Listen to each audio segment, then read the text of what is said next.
ดูต้นกงกลางครับ เอาให้ความรู้ อะไรค ใน รับ เรื่องต้นไม้ที่เราเห็นนี้หน่อย นี่คือต้นกงกลางนะครับตรงกลางดูยังไงให้ดูที่รากมันนะครับ ต้องเป็นยังไงครับ มันจะกลางออกมันจะมี อ๋อ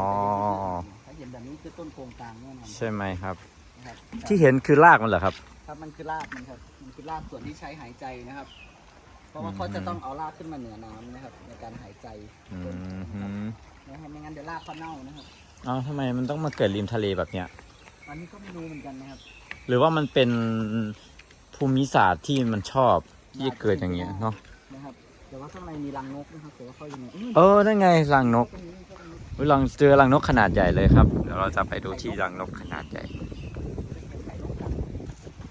เราเป็นแต่3 คอนเทนต์ที่ไรนกเลย ใช่ครับ นี่ไงอู้สวยด้วยวิวได้ ถ่ายคลิปวิดีโอไปก่อนก็แล้วกัน โอ้ สวยนะแล้วถ่ายวิดีโอไปก่อน อันนี้อยู่ท่ามกลางรังนก โอเค